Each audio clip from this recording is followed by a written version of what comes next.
They called me mute. They called me weak. They called me useless. And I let them believe it, because silence has power. If you're listening to me now, I want you to imagine a courtroom. The lights are harsh, the air is heavy, and every eye in that room is fixed on me, the woman they once mocked as too fragile to matter. I open my mouth, and for the first time, the truth spills out. My words tear through the lies, strip the masks from my bullies, and leave them trembling. That testimony, my testimony, destroys everything they built on cruelty. But before I tell you how I got there, I need to take you back to where it all began. My name is Isabelle Hartman, and I'm 52 years old now. But this story begins when I was just a girl, barely 12, small for my age, with big brown eyes and a voice I rarely used. It wasn't that I couldn't speak. I could. I simply chose not to. Words felt dangerous in my house. Every time I tried to speak up, my father's temper lashed out like a whip. My mother's disappointment weighed on me heavier than stone. So I stayed silent, and they mistook it for weakness.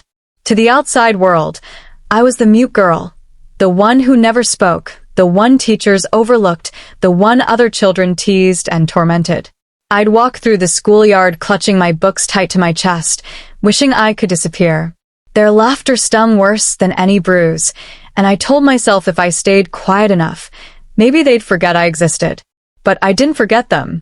I remembered every smirk, every whispered insult, every cruel prank. And I listened. When you grow up in silence, you hear everything others miss. The cracks in their voices, the tremors in their lies, the secrets they thought no one caught. My silence became my weapon, though I didn't know it yet. At 12, my only dream was small. I wanted to be loved, to be seen, maybe to find a corner of the world where I belonged. But life doesn't grant soft dreams to silent girls. The betrayal came fast. It was a gray autumn afternoon when my parents sat me down at the kitchen table. My mother's hands trembled as she held a letter, while my father's jaw was tight with a smug sort of pride. "This," he said, slapping the paper down in front of me, "is your future." The letter was from a distant cousin, offering me a place to work in his household. Work, not live. I was 12, barely out of childhood, and they were sending me away like discarded furniture. "You're no good here," my father muttered. "Always staring, never speaking. At least there, you can be useful." I wanted to scream, to beg, but the words stuck in my throat like broken glass. My silence betrayed me, and they mistook it for consent. That night, as I packed the few clothes I had into a worn-out suitcase, I stared at the peeling wallpaper of my bedroom and realized something. No one was going to save me. Not my mother, not my father, not a fairy tale prince. If I wanted to survive, I had to watch. I had to wait. I had to remember. The cousin's house was worse than I imagined. It was not a home, it was a prison with pretty curtains. His wife looked at me with thinly veiled disgust. His children laughed at me the way school bullies once did, only crueler because now they had power over me. "Don't bother speaking," his eldest daughter sneered one night as she pushed a stack of dirty dishes into my arms. "Nobody listens to you anyway." She was right. Nobody listened. So, I became invisible. But in that invisibility I saw everything. The cousin who cheated his business partners. The wife who lied to her friends. The children who stole from each other and then blamed me. Every cruel word, every slap across my cheek, every punishment I didn't deserve, I etched into memory. Because deep down, even as a child, I knew someday it would matter. The first time I thought of revenge, I was 14. It was a rainy evening, and I'd been sent to scrub the floors again. As I knelt on the cold tiles, I overheard my cousin arguing with a man in the next room. Their voices were hushed, but I caught enough. Forged documents, stolen money, threats of exposure. My cousin stormed out, slamming the door, never realizing I had heard everything. That night, as I lay awake listening to the rain tap against the window, I felt something stir in me for the first time. Not just pain, not just despair, but a seed of power. If I stayed silent long enough, if I kept listening, one day I could use everything I knew. Years blurred together after that. I grew from a small, timid girl into a young woman, but the labels never left me. Mute, weak, useless. People spoke as though I wasn't even in the room, but I was there, always there, watching, learning, waiting. I told myself the day would come when silence would no longer be my prison, but my weapon. And that day came sooner than I expected. It was my 18th birthday, when I returned home briefly to visit my parents. I thought, foolishly, maybe time had softened them. Maybe they'd miss me. Instead, I walked into the house to find them laughing with neighbors, telling everyone how proud they were of sending me off to be taken care of. As if they'd gifted me away like a broken doll. And then I heard it, words that cut deeper than any knife. She's harmless, my father chuckled, too weak to fight back. She'll never be anything. The neighbors laughed. My hands trembled as I set down the cake I'd bought with my own meager savings. For a moment, I considered walking out the door and never looking back. But something inside me hardened that night. I swore silently. One day, I will make you all eat those words. One day, my silence will roar louder than your cruelty. And as fate would have it, life handed me the stage. Years later, in a courtroom packed with reporters, lawyers, and the very people who once dismissed me, I finally opened my mouth. And the words that came out would destroy everything they thought they'd built. Before I ever stood in a courtroom, before the microphones and the marble and the echo of my own voice startled even me, there were years when the only sound I trusted was a pen scratching on paper. I couldn't always speak out loud, but I could record, I could remember, and I could plan. After my 18th birthday, I left my parents' house with a duffel bag and a coin purse of tips I'd saved from scrubbing, polishing, fetching, and fetching again in my cousin's home. I rented a room above a bakery where dawn smelled like warm sugar and hope. The window stuck in winter and rattled in summer, and the wallpaper peeled like old scabs, but it was mine. When you've had your life arranged by other people's wants, the privilege of choosing where to set down your keys feels like a revolution. I worked days at a diner off the highway, the kind with cracked vinyl booths and coffee that tasted like burnt almonds. Nights I took classes at the community center, typing, bookkeeping, basic law for citizens. It was the only course with a waiting list. People sat in that fluorescent-lit room with a hunger I recognized, not for justice, exactly, but for understanding the invisible rules that decided everything, from who got evicted to who got believed. I liked the law classes. Not the arguments, I still didn't like raising my hand, but the shape of things. The way facts could be lined up, tested, and balanced. The way a date or a signature could sit like a stone in a river and change the current of an entire case. I brought a second-hand tape recorder to practice transcribing the teacher's voice, stopping and rewinding, my fingers learning to keep up with truth as it moved. Sometimes, after class, I would stand outside the glass door and watch my reflection. I would whisper hello to it, quietly. My voice sounded unfamiliar, like it belonged to someone more confident, someone not me. Hello, I'd say, and the streetlights would hold the word like a secret. My parents called occasionally, always with need disguised as duty. Send something home when you can, my mother would say, not unkindly. You know how your father's back is. My father never asked, he ordered. We raised you, he'd remind me. You owe us. The ledger in his mind always balanced in his favor. So, I sent what I could. I chose groceries over new shoes. I took the late shifts and the ones nobody wanted. The drunks who pinched waitresses, the children who left spaghetti on the walls. My manager, Walt, a thick-necked man with a necktie that never quite matched, called me good girl. Praise that felt like leash and collar. If someone didn't show up, he'd look for me.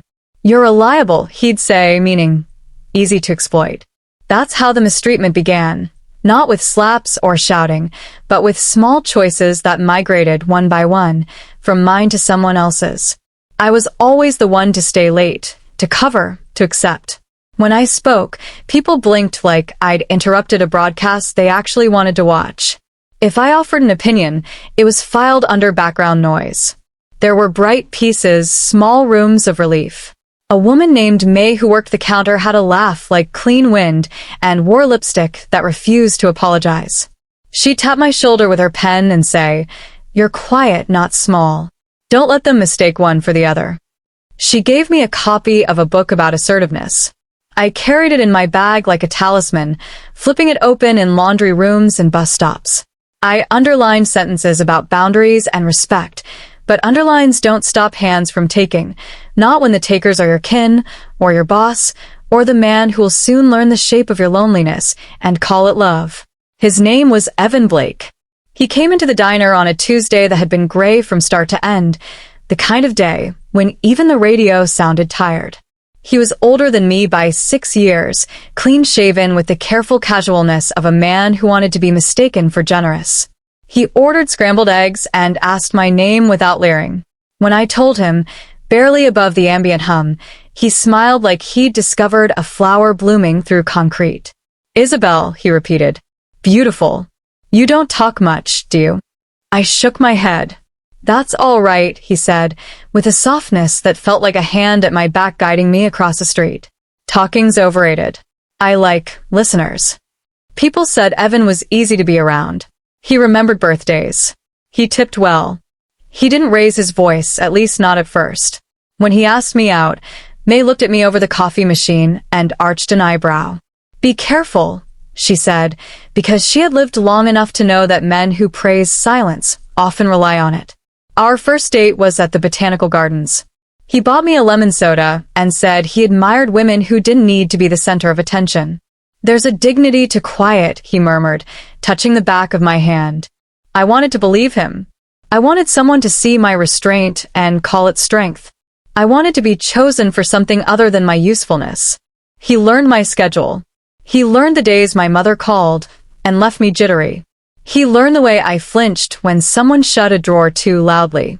He took me to thrift shops and told me I had classic taste. He talked about the small accounting firm where he worked, about clients who loved his discretion. He said the word discretion like a priest saying sacrament. By our third month, the kindness began to sharpen, almost imperceptibly at first. He'd say things like, "You don't need those night classes. You're already smarter than them. And don't worry your pretty head with bills, that's my job." He'd pick up the check with flourish and then make a small show of removing the receipt from my fingertips, smoothing it as if I'd offended it by touching. "Let me take care of you," he'd say. I was 21 and so tired of taking care of everyone else that the offer sounded like a door opening. The first red flag was beige, subtle as wallpaper. He surprised me with a new phone plan, family share, he said, tapping the app that tracked our locations. "Just in case anything happens to you. Protection, framed as love." I nodded. It felt good, at first, to be watched by someone who planned to keep me safe rather than burn me for my mistakes. It took time to notice that his just-in-case included, "Why were you at the library for 2 hours? Who were you with after class? Why didn't you text me from the bus?" My paychecks began to run through his hands before they reached mine. He'd say, "It'll be simpler this way," and I wanted my life to be simple. So I signed the auto deposit forms, then watched as simple bent into silent. When I asked to pay my mother's electric bill, he kissed my temple and said, "I already transferred it. You don't have to be burdened by this anymore." The next day, my mother called fuming because the payment never came. "Your father is furious," she hissed. In the background I heard him say, "She's ungrateful. She thinks she's too good for family now." They wanted money that I had, technically, but did not own. The second red flag started with a compliment. "I love how you don't post everything online," he said, as if privacy were a virtue that only benefited me. He began to isolate me gently, the way a gardener fences a sapling, supposedly for protection but really to control how it grows. He disliked May's loud mouth. He found flaws in the people from my class. "You deserve better friends," he'd say, then point out their imagined betrayals until I stopped texting them first. He proposed in the most carefully staged way, a picnic at the gardens where we'd had our first date, a ring that fit too perfectly to be impulsive, a photographer who materialized from the bushes at the exact second I said yes. The pictures made me look like someone else. Prettier, freer, patient. People from work crowded around my phone to see. "You deserve this," May whispered, but I noticed the tightness at the corner of her smile. She had known too many men who drew the shape of a promise right over a woman's mouth. I moved into his apartment because it made financial sense. He added me to an account the way you add a garnish to a plate. They're decorative but unnecessary. He paid the rent and then made a point of reminding me he did. He'd put my favorite tea in the cabinet and later ask if I'd been grateful enough. Gratitude became a currency I spent until my thank yous felt like IOUs. One night, I made a mistake at the diner. Mixed up an order for a man who wanted a steak like asphalt and received it pale as dawn. He called me names I hadn't heard since childhood. I brought the plate back, heat rising to my throat. Walt stepped between us and told the customer I was sensitive. Like a child. Like a stray dog you should pity, but not listen to. I went home brittle and told Evan through a clenched jaw that I hated being treated like furniture. He put a hand on my shoulder and said, "People only treat you the way you allow them to." It sounded wise until I realized it placed the blame at my feet, the way rain blames the ground for being wet. The third red flag wasn't a flag at all. It was a ledger. Numbers, neat and unassuming, lined up like soldiers on a page. Evan kept his books on the kitchen table sometimes, calculating with a pencil, erasing with quiet intensity. I recognized the shape of invoices, the columns of credits and debits. My night classes had taught me enough to see that not all the entries were honest. Client names I recognized from my cousin's old stories, the ones about forged documents and money that grew legs, appeared in Evan's neat cursive. I watched his hand move and felt the past slide up behind me like a shadow returning. "Your cousin reached out," he mentioned casually over microwaved leftovers. "He says he regrets how you were treated. He's a client of one of our clients." Small world. I felt the world shrink to the size of a ring around my finger. A month later, he brought me to a family dinner of my parents. I hadn't warned them we were coming. Part of me still wanted to shield myself from my father's jokes and my mother's martyrdom. But we arrived to a table dressed like a holiday. Candles, too much food. My mother fussing with napkins like she could fold them into better versions of us. My father embraced Evan hard and thumped his back twice, the handshake of acceptance he'd never given me. "You've done well," my father told him, and I stood by the doorway as if I were looking in on someone else's life. In the middle of dessert, my cousin walked in unannounced. "Hope you don't mind," my father said lightly. "Family's family." My palms went clammy. My cousin smiled as though we shared a private joke, like he hadn't carved my adolescence into pieces. "Isabelle, you look capable," he said, selecting the word with care. "I hear you're with numbers now." "I wait tables," I said, and the room registered the words like static. Evan clasped my hand under the table. Squeeze, squeeze. A code I had not agreed to. On the drive home, he said my silence had embarrassed him. "You could try harder, to be part of things." Part of what? I wanted to ask. His world? My father's? The cousins? The ledger on the table? But my voice snagged on the hook of old fear, and I let it pass. Later, as he slept, I stood in the kitchen under the refrigerator's humming breath and looked at the papers he'd left out. A client list, a payment schedule, a note that read, "Meet RE. Transfer. Use IH. Use IH. Use me." I turned the note over and found nothing else, just the bare white of paper that seemed to glow with implication. My initials had never looked so sharp.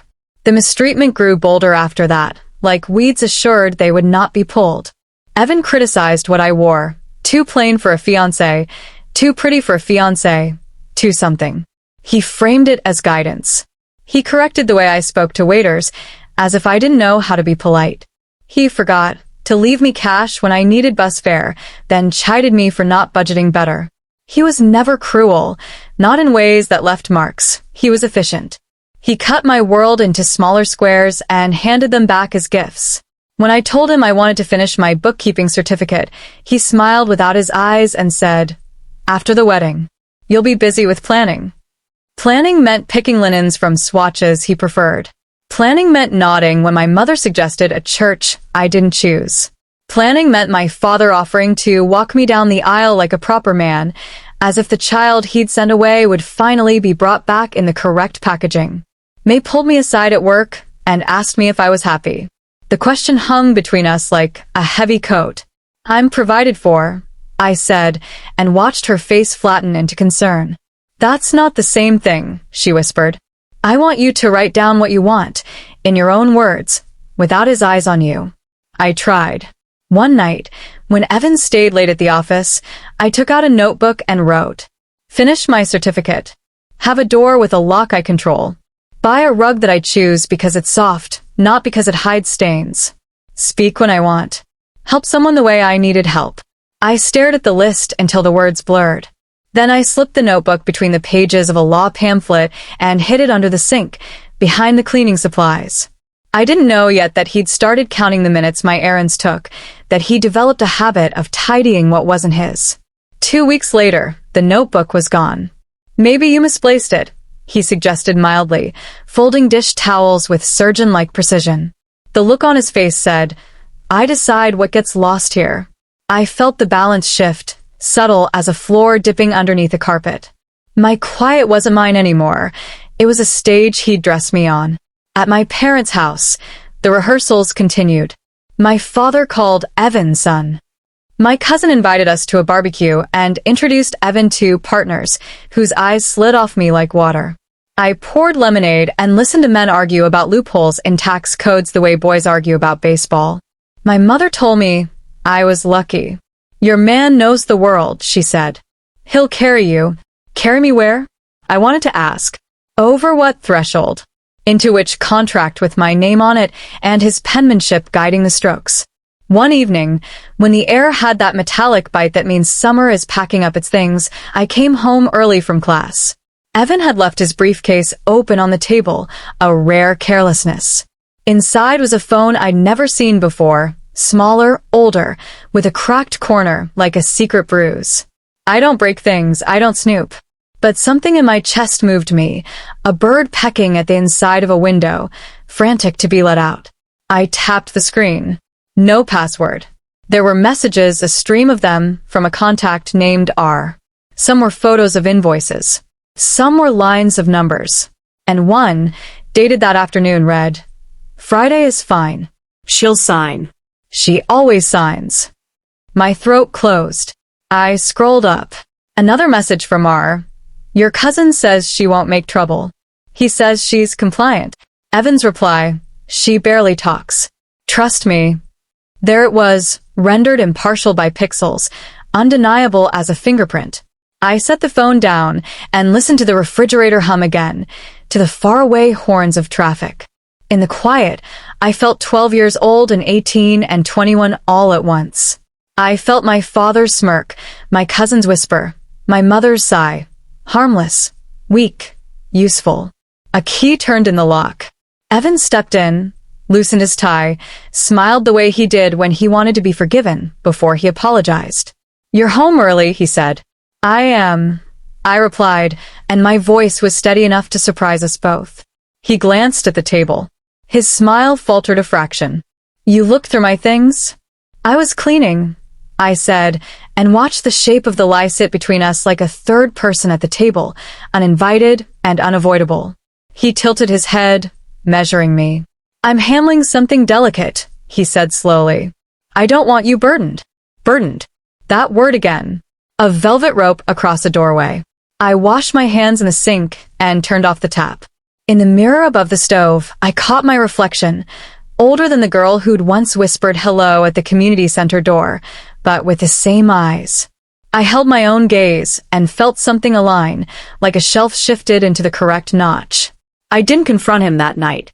The wise thing I had learned is not always the loudest. Instead, I waited until he showered, then slipped the old phone into the drawer with the dish towels.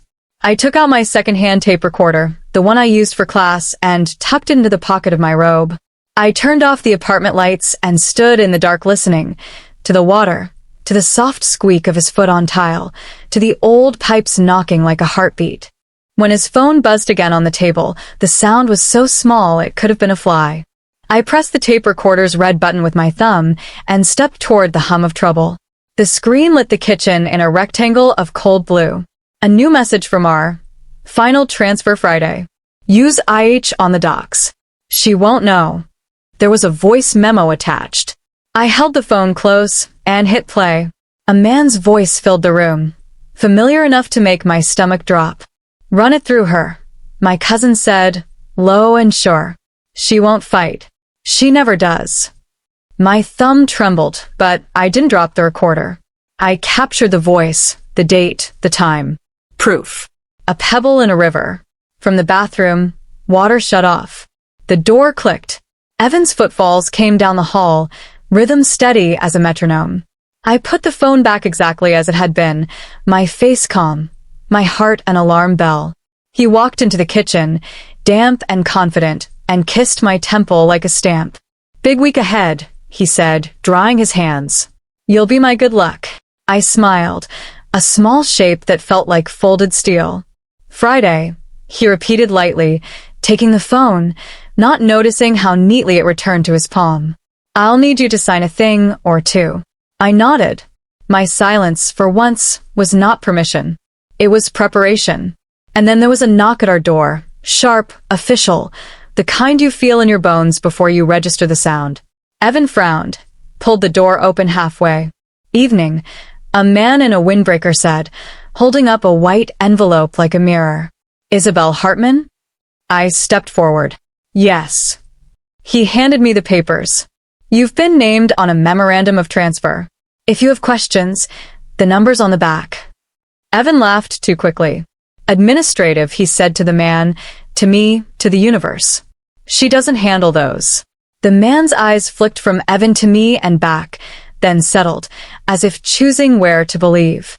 It's her name on it, he said, and left. I closed the door. The envelope was heavier than paper should be. Evan reached for it. I held it just out of reach. Burdens, I said softly, feeling the word change shape in my mouth. His smile vanished like a light switched off. I slid a fingernail under the flap, tore it open, and saw the first page. My name tied to an account I didn't recognize, a line item that looked like a noose, a signature line dated Friday. The room shrank. The past caught up. And somewhere inside me, the part that refused to die opened its eyes fully. The worst wasn't coming. It had arrived. People like to think cruelty always arrives with fists, with shouting, with bruises you can see. But what really destroys you is subtler. It's the paperwork slipped under your nose. The signatures forged in your silence. The way others use your quiet as permission. That was how my years with Evan unfolded. One paper, one lie, one theft at a time. The memorandum was just the beginning. That night, after the envelope landed in my lap, I lay awake while Evan slept soundly beside me. His breathing was even, calm. Mine was jagged, shallow. The document named me as a transferee to an account holding nearly $50,000. Not my money. Money tied to names I recognized from my cousin's shady past. I stared at the ceiling until dawn and whispered to myself words I hadn't said in years. You are not crazy. You are not weak. This is happening. The days after blurred into a sick performance. Evan became sweeter than ever, bringing me flowers, cooking dinner, kissing my hand in public. To anyone else, it would look like devotion. But I knew better. He was grooming me to sign. Grooming me to be the scapegoat. By Thursday, he slid a neat folder across the kitchen table. Just routine, he said. Your name helps the business. I'll explain later. My fingers traced the edge of the folder, but didn't open it. He was watching too closely, his smile stretched thin. That night, when he left to meet a client, I opened the folder. Inside were contracts tying me to accounts, transfers, and loans I had never agreed to. My initials filled boxes I'd never signed. The handwriting was mine, but not mine, traced from old forms, copied from checks. I froze. They'd been practicing my silence so long, they'd learned to forge it. The mistreatment escalated from financial to emotional cruelty in a way that almost seemed rehearsed. Evan criticized me for every small thing. If dinner wasn't ready, he'd sigh, "You're lucky I don't expect much." If I questioned an expense, he'd remind me of the rent he paid, the car he drove, the life he gave me. He even mocked my quiet. "See, this is why people don't take you seriously," he'd say when I didn't argue. "You just sit there, harmless." And yet, behind closed doors, in whispers he thought I couldn't hear, he used that same quiet as a weapon. I overheard him on the phone one night, laughing softly. "She won't fight it. She doesn't talk back. Perfect front. Perfect front." That was all I was. It wasn't just him. My family, too, grew bolder in their exploitation. My father demanded more money. My mother guilt me with sighs and talk of family duty. My cousin smirked at barbecues, reminding me with sly comments that my name meant leverage in their schemes. "You should be grateful," he once murmured when Evan stepped away. "Men like him, families like ours, we give you purpose." Purpose. As though my worth existed only when I was being used. The breaking point came one winter evening. I returned from work to find Evan sitting at the table, a manila envelope in his hand. His face was calm, almost pleasant, which always meant danger. He slid the envelope toward me. Inside were photos, me leaving the diner with May, me in class at the community center, me speaking quietly to a man about course material. "Are you keeping things from me?" he asked, voice smooth. My heart pounded. "They're just friends. Work. School." He tapped the photos with one finger. "I know you don't mean harm, but appearances matter. People might think you're untrustworthy." Untrustworthy. The irony nearly choked me. That night, I sat on the bathroom floor with the recorder in my lap. I whispered into it. "They are using me. They think I am silent. But I am not broken. I am angry." And that was the moment everything shifted. Anger gave me clarity. I began documenting everything. Every contract, every phone call, every whispered insult. I kept the recorder in my purse, hidden beneath receipts. I photographed documents when Evan wasn't looking. I wrote down dates and times in a notebook that never left my apron at work. May noticed me scribbling once and raised an eyebrow. I whispered, "Just keeping track." She didn't press, but gave me a nod that felt like a silent pact. "I see you. I believe you." Meanwhile, Evan grew careless. His greed, his arrogance, my cousin's confidence, they thought my silence was unshakable. That was their mistake. One Friday, I followed Evan to a meeting. I stayed across the street, recorder in hand. Through a cracked window of a cafe, I heard enough. Transfers, forged signatures, shell accounts. My cousin laughed, calling me the quiet little mule. The rage that surged in me was ice cold. Not wild, not desperate. Precise. That night, Evan asked me to sign the final transfer. His hand rested lightly on my shoulder, his eyes warm but insistent. I looked down at the papers, pen in hand. My fingers trembled. And then I signed. But not what he thought. Before he came home, I had copied the papers, noted every discrepancy, and dated my entries. My signature was bait. My silence, the trap. The cruelty escalated even further. At home, Evan began locking drawers. He took my notebook from the sink again. He, accidentally, deleted voicemails from May. My father called demanding thousands, threatening to cut ties if I didn't comply. My cousin grew bold enough to joke openly. "If this goes south, it's all on Isabelle. She doesn't even talk to defend herself." They thought they were tightening the noose. They didn't realize I was braiding the rope into a whip. The final straw came when Evan humiliated me in front of neighbors. We'd been invited to a small dinner party. Wine flowed. Laughter filled the room. Then, as if rehearsed, my cousin brought up my childhood. "Remember Isabelle?" he chuckled. Never said a word. Mute as a mouse. Evan laughed along. "She still is. But it works in my favor. She doesn't argue. Perfect wife." Everyone laughed. My cheeks burned. My throat ached. But I said nothing. I let them believe I was small, weak, voiceless. Inside, though, I was already writing my testimony.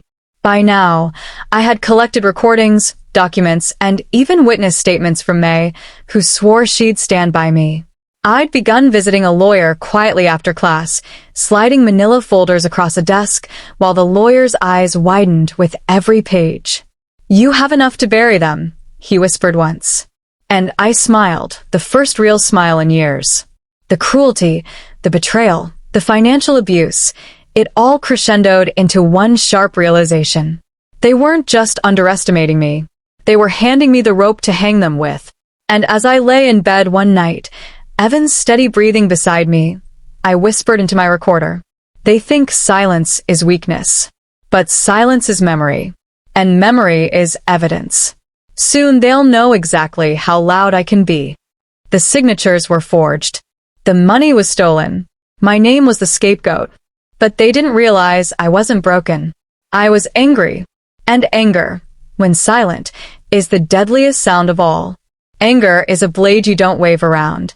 You wrap it in cloth, tuck it beneath your coat, and walk carefully until the moment comes to use it.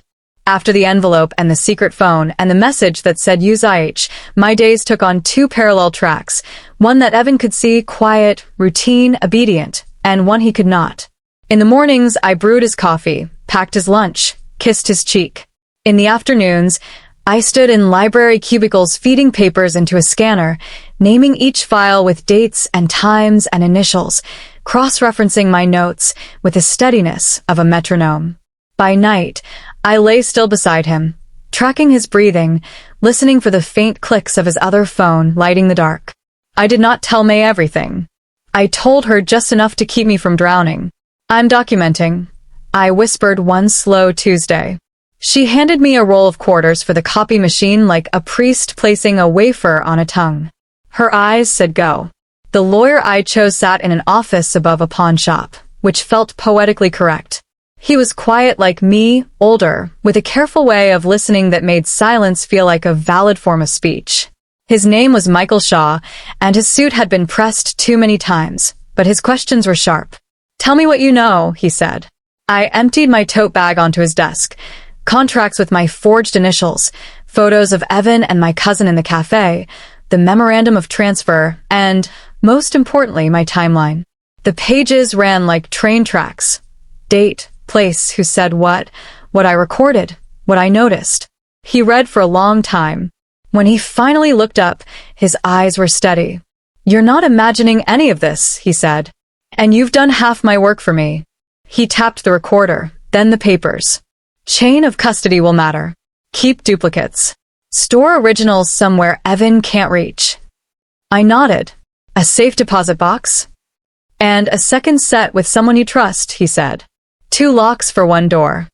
I thought of May's laugh like clean wind. "I have someone." "Good," he said.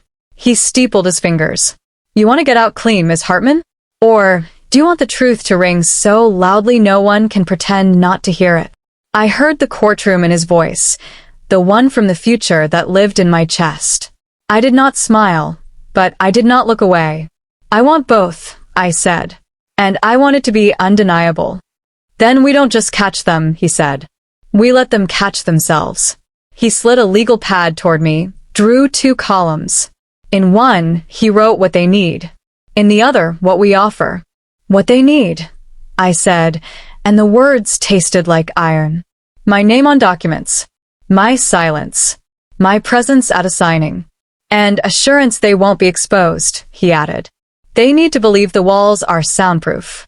"What we offer," I said, keeping my voice even, "is exactly what they asked for, only with light." We built the plan in patient pieces. I had taken basic law for citizens. He built with the framing I lacked. "Language matters," he said. "Notarization matters. The shape of a signature page matters."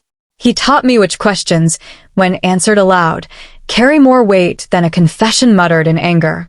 "Never accuse," he said. "Invite them to explain. Predators love to narrate their cleverness. You let them talk."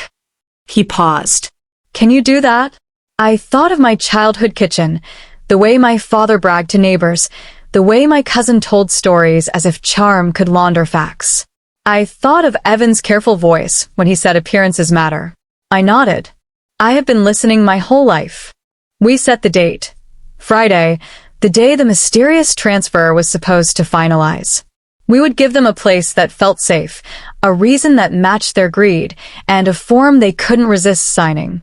Outwardly, I'd be compliant. Inwardly, I'd be the one choosing where the table stood and whose hands touched which pen. Where? I asked. Someplace public, but controlled, Shaw said. Neutral. Ordinary. You mentioned the community center where you took classes? It had a small glass-walled conference room off the lobby people rented for birthday slideshows and condo association meetings. I could reserve it anyone can walk in style. Nothing secret, nothing suspicious. On paper, the meeting would be for premarital financial planning. The irony made something sour rise in my throat. I swallowed it. Bring a notary, Shaw said. One who understands what we're doing. May's sister, Monica, is a notary. I remembered her neat script on pickup slips and the way she refused to let customers rush her. She keeps a video log for remote notarizations. Says it's compliance with the times. Shaw's eyes warmed. Perfect. We'll make compliance our witness. We rehearsed questions Monica would ask that any cautious notary would ask anyway, but that now had the shape of a trap. Who is the principal in this transaction? Are you acting as a nominee? Do you understand that by signing you assert these funds are lawfully acquired? We mapped the choreography. We placed the chairs for angles, camera on Monica's laptop, my recorder at a throat-level distance inside my cardigan pocket, another recorder in my tote under a folder of wedding budgets. And if they try to stop it? I asked. Shaw shrugged, not unkindly. Then they stop it. On camera. And you walk out with a recording of them refusing normal compliance. That's evidence, too. Greed hates pauses. We were counting on that. We needed one more piece. Bait that tasted like exactly what they wanted.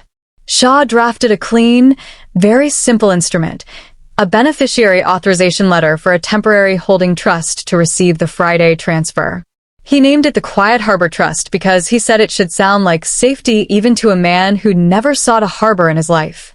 The authorization was the thing they craved, a signature line with my name on it.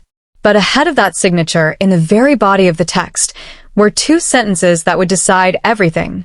The undersigned declares she has been directed to sign as a nominee only, with no beneficial interest in the funds described herein. The undersigned further acknowledges that the principal directing the signature is blank to be filled aloud, and that the source of funds is lawful and known to the principal. Why filled aloud? I asked. Because people rarely read what's obvious, Shaw said. They speak what they mean to get away with. We left two blanks, the principal's name and the stated source of funds. Monica, as notary, would ask them to be filled for clarity. If Evan or my cousin supplied their own names and an explanation of the money, we would have exactly what we needed. Their admissions spoken and signed that I was a front and they were the principals. I booked the conference room for Friday, 11 a.m., cake tasting and budget meeting. I brought a manila folder with bakery brochures and swatches, so it would look like we were planning napkins, not a takedown. I called my mother and let her fill the phone with talk of dress styles and seating charts. You're lucky, she said again. A man who carries things. I let the sentence sit. I would not be carried into this. I would walk. Outwardly, I lowered my head further. I let Evan believe he'd won the argument about my classes. I took shifts he wanted me to take, came straight home after work, wore the dress he preferred because it made me look soft. I moved like a woman used to being arranged by someone else's hands. Inwardly, the list in my notebook grew tighter. Reserve room, under neutral pretense. Confirm Monica. Duplicate everything. One set to safe deposit box. One set to May. Charge recorder batteries. Place second recorder under conference table and vent. Ask custodian to unlock. Rehearse answers. Eat breakfast Friday, study blood. Wear flat shoes, stand your ground. On Wednesday night, Evan took me to dinner at an Italian place he knew had no corners to hide in. He ordered for me. She'll have the salmon, he told the waiter, then uncapped a pen and drew an invisible checkmark in the air. I booked a room for us Friday morning, he said between bread and salad, casual as weather talk. Quick stop before work. Paperwork. 10 minutes. You sign, we're done. Then he touched my hand like he owned it. We can focus on more important things. Us. Where? I asked. Not your concern. His smile flashed. You'll just be there to, he made a flourish with his hand. Sign. I need my good luck. The urge to pull my hand back was loud. I let it sit. I have a cake tasting Friday, I said. At 11. My mother's expecting photos. He tilted his head. We'll be quick. I'll be late to the tasting if we are, I said mildly. She'll be disappointed. He didn't like that. Mothers, even mine, impressed him. The idea of disappointing one pricked his ego. He adjusted. Fine. We'll do it before lunch. Then, as if to reassert control, wear the blue dress. It photographs well. I smiled. Of course. On Thursday, my father phoned with a list. We need help with the down payment, he said as if giving me the weather. It's only right, after all we've done. What have you done? I asked before I could stop myself. A beat. We gave you life, he snapped. I know, I said. I let the silence grow uncomfortable, then offered him a morsel of bait wrapped in politeness. I'm signing some paperwork Friday. It might free up funds. Pray it goes smoothly. My father is not a praying man unless money is the altar. Good girl, he said, and I wrote recorded call, 8:12 a.m. in the margin of my notes. At the diner, May slid a small key across the counter with my coffee. Storage locker, she murmured. Back of my garage. If you need to stash something nobody will check, use it. My sister's ready for tomorrow. She's not easily rattled. Thank you, I said, and those two words felt like more armor than anything I'd ever worn. That night, Evan came home buoyant, humming a tune he didn't know all the words to. He took my phone to fix an update, returned it a little too quickly. I didn't flinch. I'd already bought a second cheap phone in cash, one he didn't know existed, with Monica's number and Shaw's office and May's landline programmed under nonsense names. Dry cleaning, dentist, flower. I charged it in the back room at the diner, taped under a shelf where only I reached. He poured wine we could not afford and lifted his glass. To Friday, he said. To Friday, I echoed, and we were, each of us, toasting completely different things. I slept 3 hours. I dreamed of ink crawling across a page like ants. When the alarm clicked, I lay for a minute with my palms flat against my ribs, feeling the drum of my own heart. I thought of the girl at 12, at 18, at 21. I told her she could come with me. I dressed in the blue dress he liked because camouflage is a kind of intelligence. I put on flats. I ate toast even though my stomach clenched. I tucked my recorder into my cardigan and the backup into my tote. I slid the Quiet Harbor Trust authorization into a folder labeled Tasting Options. I checked the mirror and practiced the face I would wear. Attentive, compliant, a woman eager to please. A woman no one worries about. At 9:10 a.m., Evan texted, "Meet me downstairs. We'll swing by the office." 10 minutes. I texted back a heart and a thumbs up, the language of a woman who doesn't ask for details. He drove with the confidence of a man for whom roads bend. He parked behind a glass building. In a small boardroom, a man in a slick suit waited with a leather portfolio and a pen like a wand. My cousin sat at the end, pretending he'd just happened by. I felt the old basement years rise up like a taste of metal. I swallowed. "We'll keep this quick," the slick man said, sliding a document across to me. Routine. Just sign where it's flagged. The flags were neat red tongues. My name smirked up from the page, as if to say, "See?" Evan nudged me with his knee. "It's fine." I lifted the page, slow as lifting a sleeping child. My eyes moved. The language was dirtier than Shaw's bait. No pretense of nominee or principal, just a clumsy attempt to tie me as guarantor to something I didn't own. Sloppy. Greed makes you lazy. "I have to be at a cake tasting at 11, I said, smiling small. "Can we do this then?" I reserved a room at the community center with a notary. We could bring this and anything else. It would be safer. For everyone.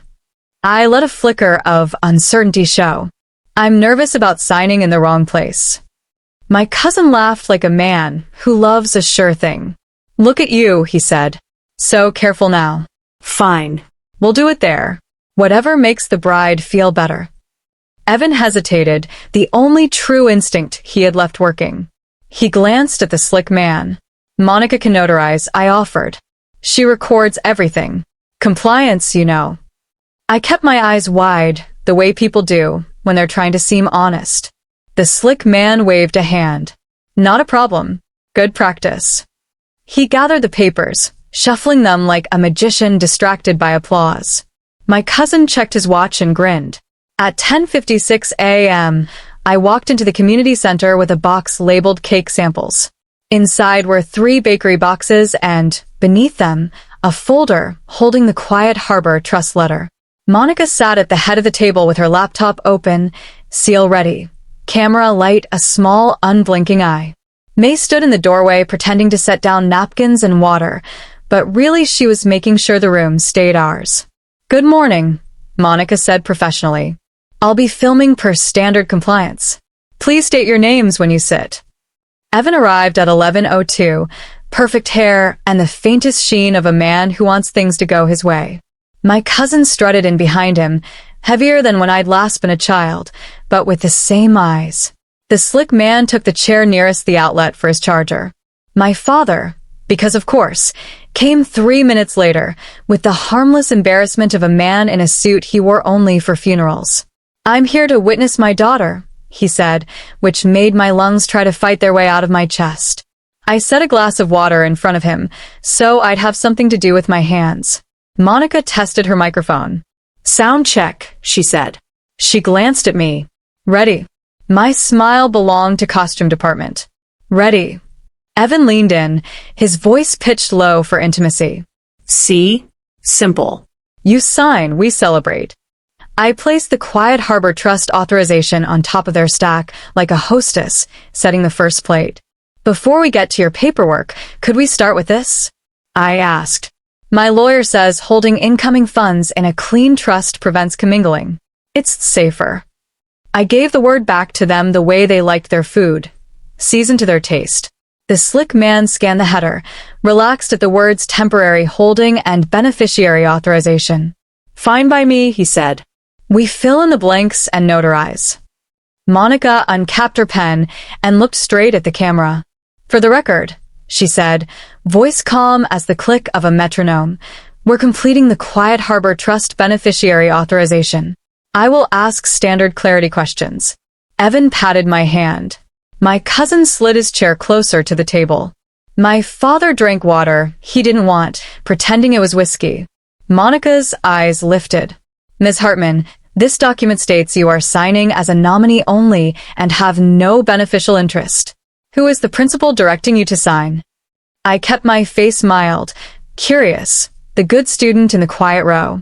Slowly, like a woman looking for permission, I turned to the men at the table. Evan smiled. That would be me, my cousin interrupted, leaning forward. He liked his name in the air. I'm the one coordinating this transaction. We're family. He rested his palm on the paper like a brand. Please state your full name for the record, Monica said, pen poised. He did. The pen waited. The camera light didn't blink. And the source of funds? Monica asked, innocently as a clerk. The slick man shifted. Evan reached for the script in his head. It's all lawful, he said smoothly. You can put.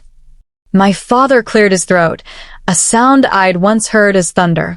Put business, he said, trying on importance. It's all business. Monica's gaze did not move from her list. Please be specific, she said softly.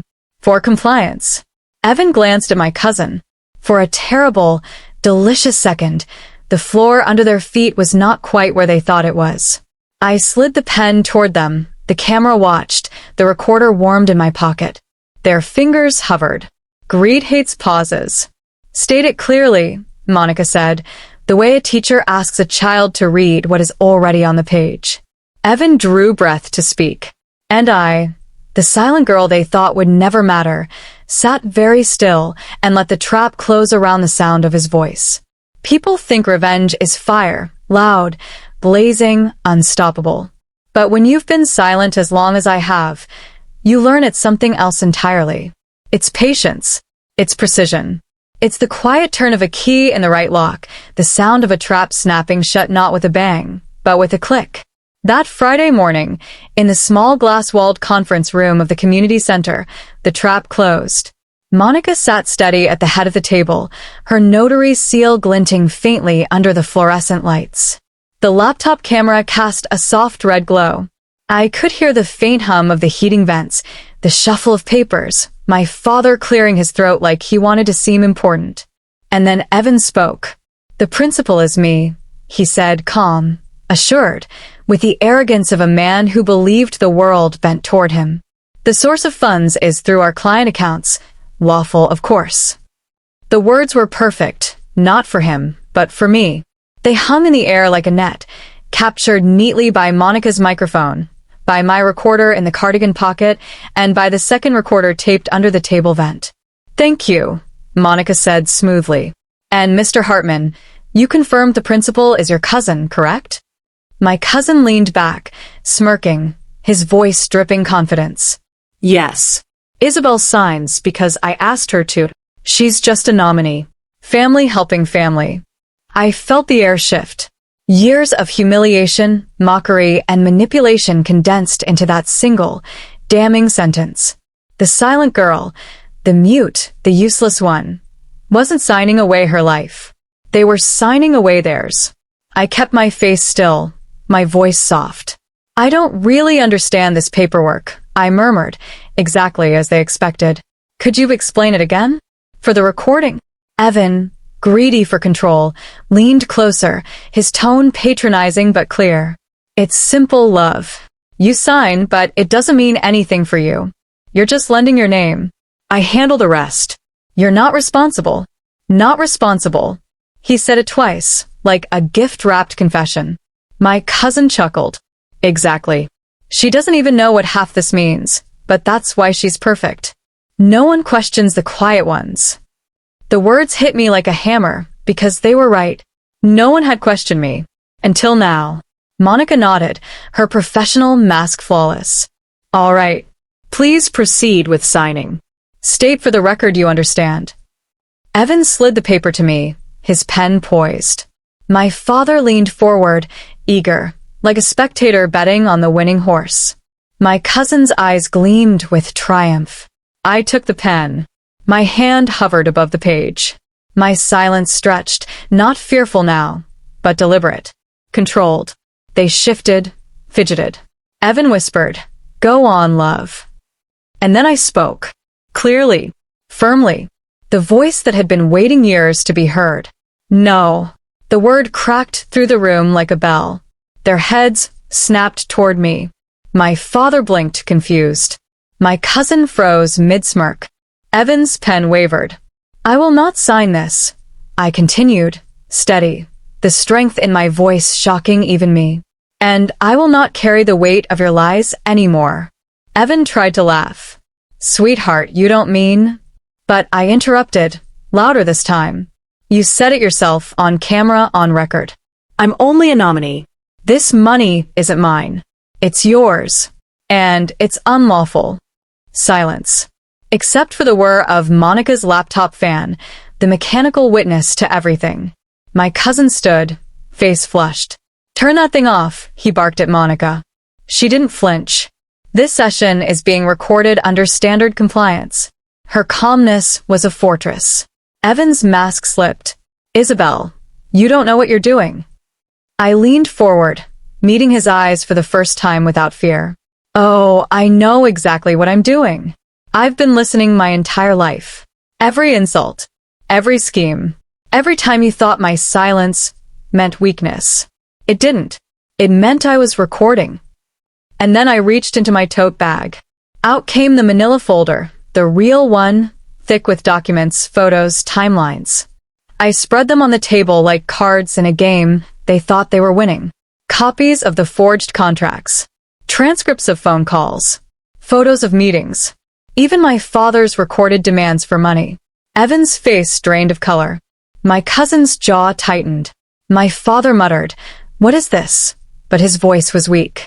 "This," I said softly, is the truth. And now it's undeniable. The slick man tried to recover, shuffling his papers. These aren't admissible. They are, Monica interrupted, her notary seal poised like a weapon.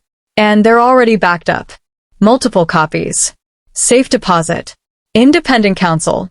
You can tear these up, but the evidence remains. For once, I saw fear flicker in Evan's eyes. He reached across the table, desperate. Isabelle, please. We can fix this. We can. I pull my hand back. My voice was calm. No. You fix nothing. You used me. You mocked me. You thought I was too quiet to fight back. But silence remembers. And silence testifies. My cousin slammed his fist on the table. You'll regret this. I looked him dead in the eye. No. You will. The door opened then, as if on cue. Michael Shaw stepped in, holding a slim briefcase. Behind him, 2 uniformed officers followed. The room erupted. My father stammered. My cousin cursed. Evan turned pale. Michael's voice was steady. Miss Hartman, are these the individuals you identified in your affidavit? I met his gaze. Yes. They are. The officers moved in, collecting the documents Monica had notarized, the video recording my copies. Evan tried to protest, but his words tangled. My cousin shouted about family loyalty. My father muttered about betrayal. And me? I sat perfectly still, hands folded, silence finally transformed into power. As the officers escorted them out, Evan twisted around, desperation breaking his voice. You can't do this. Isabelle, think of everything I gave you. I looked at him one last time. My voice was soft, but it carried. You didn't give me anything. You took everything. And now, I'm taking it back. The door slammed shut behind them. For the first time in decades, the room was quiet in a way that wasn't suffocating. It was liberating. I exhaled slowly. My hands shook, but not from fear. From release. Monica sealed the last document, clicked the laptop closed, and gave me the faintest nod. May, standing in the doorway, smiled with tears in her eyes. Michael placed the briefcase on the table, his voice low. They won't recover from this, he said. Not financially, not legally. You've done more than survive, Isabelle. You've won. But victory in the moment isn't the end of the story. Revenge is sweet, but the aftermath, the fallout, the reckoning, that's where the real weight lies. And I wasn't done watching them fall. People always imagine the climax is the end, the big confrontation, the shouting, the handcuffs. But the truth is, the real story begins after the noise fades. After the villains are exposed.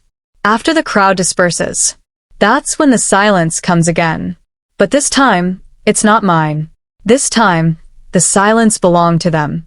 The weeks that followed the confrontation were a whirlwind of hearings, filings, and whispered gossip that spread faster than wildfire through our town. The courtroom became my stage, not the kitchen, not the diner, not the back corners where they used to sneer at me. For the first time in my life, people leaned forward when I spoke. They wanted to hear me. And my words had teeth. Evan, my cousin, and my father all faced charges: fraud, forgery, conspiracy. The stack of evidence was impossible to deny. Monica's video recording was airtight.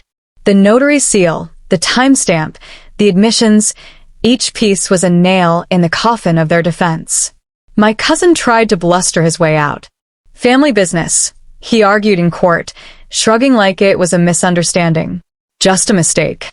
But when the recordings played, the sound of his voice calling me a nominee, calling me perfect because I wouldn't fight back, his face turned red, his jaw clenched, and the jury's eyes hardened. Evan attempted charm. He spoke about love, about how I misunderstood his intentions.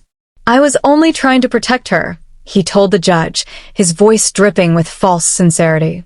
But when the forged contract surfaced, with my signature copied again and again, the mask cracked. His so-called protection was revealed as exploitation, plain and undeniable. And my father, oh, my father. He sat stiff in the witness box, pride leaking from him like a punctured tire. I was only asking my daughter for help, he muttered. Family helps family. But then my voice, recorded from one of those calls, filled the courtroom. His demands, his threats, his smug certainty that I owed him. The murmurs in the gallery told me everything. People who had once respected him, neighbors who thought him strong, now saw him for what he was, a parasite who fed on his own child. The fallout was brutal and poetic. My cousin's business collapsed within weeks. Partners pulled out, clients vanished. The men who once toasted him at barbecues now avoided his calls. He lost his house first, then his cars, then the friends who had always been bought, not earned. The man who had once laughed at me for being mute now walked with his head down, his voice swallowed by shame. Evan's accounting firm fired him publicly, issuing a statement about zero tolerance for fraud. His name was dragged through newspapers, his face splashed across online articles that labeled him a con man, a manipulator. Women I had never met messaged me quietly, thanking me. He did the same to me in smaller ways, they confessed. You saved us from him. And my father, he could not bear the humiliation.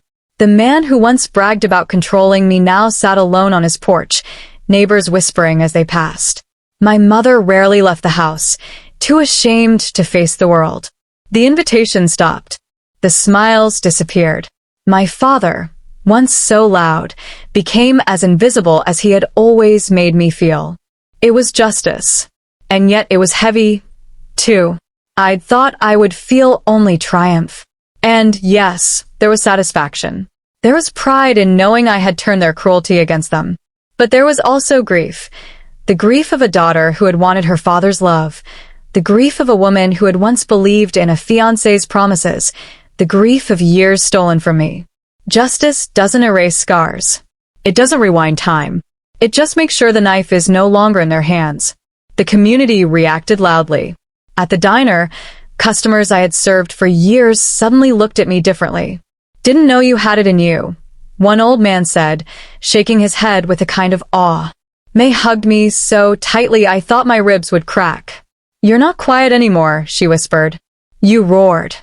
But the most striking thing was the silence, the absence of whispers behind my back, the absence of mocking laughter. Those who once called me mute now had nothing to say. And I reveled in that silence. Evan tried, from jail, to send me letters. Promises of change. Pleas for forgiveness. I didn't open them. My lawyer did for evidence, but I never read his words. He had stolen enough of my voice. He would never steal my attention again. My cousin sent word through relatives that I had ruined the family. I ignored them, too, because for once, I wasn't the one carrying the weight of shame. And my father, he tried once to call me. My phone buzzed, his name flashing across the screen. For a long moment, I stared at it, remembering all the times I had longed for him to say something kind. But then I let the phone ring out. I didn't need his voice anymore. The judge handed down sentences, fines, restitution, probation, prison time. The details mattered less to me than the symbolism. They had mocked me for being voiceless, but in the end, it was my voice, steady, recorded, undeniable, that destroyed them. And as they were led away, I realized something. I didn't just want revenge. I wanted freedom. And freedom meant closing the chapter completely. But there was one more choice to make, one last decision that would define the rest of my life. Because revenge is intoxicating, yes. But healing? Healing is harder. As the gavel fell and the noise of the courtroom died down, I sat quietly, my heart pounding. The villains had fallen. Justice had been served. Now, the question was, what would I do with my silence next? They were ruined, financially, socially, legally. My silence had ended their futures. But the real question remained, could I build my own? Could I turn years of scars into strength, into something resembling peace? That is the hardest part of the story. When the dust settled, when the courtrooms emptied and the headlines moved on, I found myself alone again. But this time, it wasn't the crushing loneliness of being ignored or discarded. It was the quiet of possibility, the kind of silence I could finally choose. In the weeks after the trial, I stayed in my little room above the bakery, the same place I had once thought of as temporary. Every morning, The smell of bread and sugar drifted through my window. For years I had carried that scent like a small comfort. Now it felt like a reminder that life, even after everything, could still be sweet. I opened my notebook again, the one I had hidden years ago with wishes scribbled inside. The pages were worn, the ink faded, but the words stared back at me. Finish my certificate.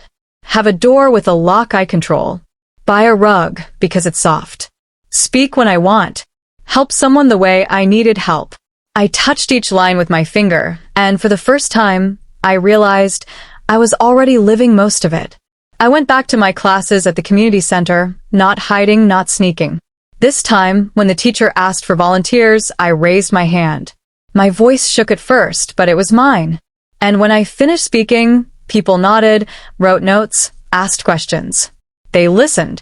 May sat in the back sometimes, grinning like a proud sister. See, she told me once after class. You were never voiceless. You were just saving it for the right time. I got my bookkeeping certificate, then a position at a small firm where my boss valued detail and integrity. They trusted me with records, with truth. And I guarded that truth like treasure because I knew what it meant to have it stolen. I bought a rug, thick, soft, nothing practical about it, and rolled it out across the middle of my floor. It was mine. Just mine. I locked my door each night, not out of fear, but out of choice. And the sound of the key turning became a lullaby. As for love, I didn't rush it. People asked sometimes if I would ever marry, if I still believed in relationships after what I'd endured. I always smiled softly and said, I believe in respect. If love finds me through that, I'll welcome it. If not, I already have enough. Because the truth is, I no longer needed someone else to complete me. I had spent too long being used, underestimated, erased. Now I was whole on my own. But the part of me that had stayed silent the longest, the little girl who had been mocked, shoved aside, called useless, she still ached. Healing her became my mission. So, I volunteered at the community center where it all began. Not in law classes this time, but in a small group for kids who struggled to speak up, children bullied for being shy, quiet, different.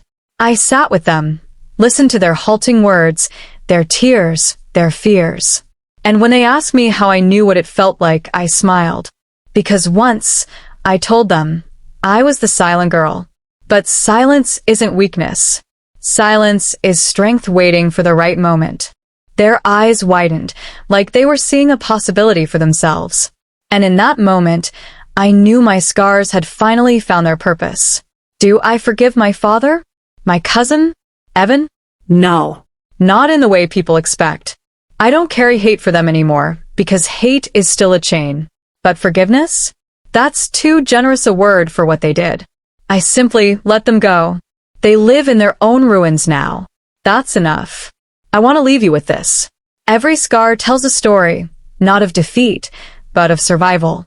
Mine says, I was underestimated, mocked, used.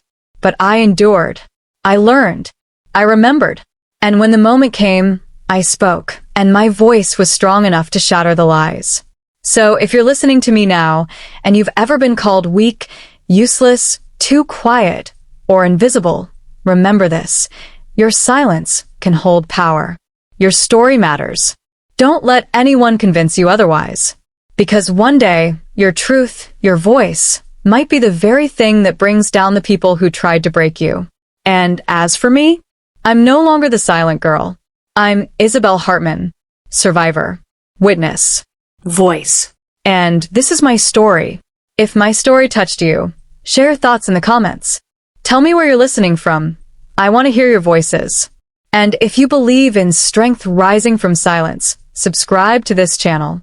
Because every voice deserves to be heard, even yours.